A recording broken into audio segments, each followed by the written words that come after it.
കായംകുളത്ത് വയോധികയെ പീഡിപ്പിച്ച കേസിലെ പ്രതി മറ്റൊരു വയോധികയെ പീഡിപ്പിക്കാൻ ശ്രമിച്ചുവെന്ന് പരാതി.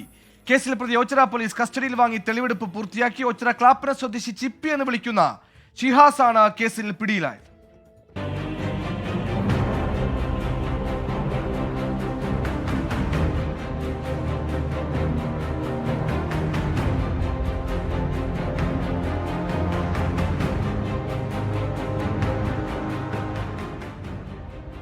റെയിൽവേ ട്രാക്കിലൂടെ നടന്ന ഒറ്റയ്ക്ക് താമസിക്കുന്ന വയോധികമാരെ കണ്ടെത്തി ക്രൂരമായി പീഡിപ്പിക്കുന്നതാണ് കൊടും കുറ്റവാളിയായ ഷിഹാസിന്റെ രീതി.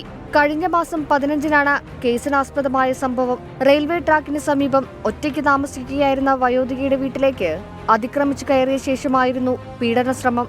ശബ്ദം വെക്കാതിരിക്കാൻ വായിൽ തുണി തിരുകുകയായിരുന്നു. പക്ഷേ ആത്മധൈര്യത്തോടെ പ്രതിയെ നേരിട്ട വയോധിക വായ് മൂടിക്കെട്ടിയ തുണി മാറ്റിയ ശേഷം ബഹളം വെക്കുകയായിരുന്നു. ഇതോടെ ഷിഹാസ് ഓടി രക്ഷപ്പെട്ടു.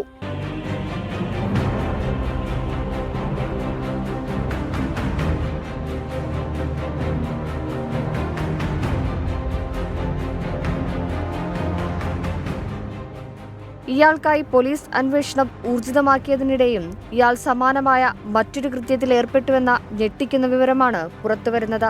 സംഭവം കഴിഞ്ഞ ദിവസങ്ങൾക്ക് ശേഷം മറ്റൊരു വയോധികയെയും പ്രതി പീഡിപ്പിച്ചു. ചിപ്പി എന്ന് വിളിക്കുന്ന ഷിയാസിനെ കായംകുളം പോലീസ് പിടികൂടിയിരുന്നു. സമാനമായ രീതിയിൽ കൂടുതൽ കേസുകളിൽ ഇയാൾ പ്രതിയാണോ എന്ന് പോലീസ് പരിശോധിക്കുന്നുണ്ട്. സമാന പരാതികൾ മറ്റ് സ്റ്റേഷനുകളിലുണ്ടോ എന്ന് പരിശോധിച്ചാണ് അന്വേഷണം. ഇയാൾ ലഹരിക്കടിമയാണെന്നും ഓച്ചിറ SHO സുജാതൻ പിള്ള പറഞ്ഞു. SI നിയാസ്, SPOമാരായ കനീഷ്, അനു, പ്രവീൺ എന്നിവരുടെ നേതൃത്വത്തിലാണ് പ്രതിയെ തെളിവെടുപ്പിനെത്തിച്ചത്. 24 കൊല്ലം.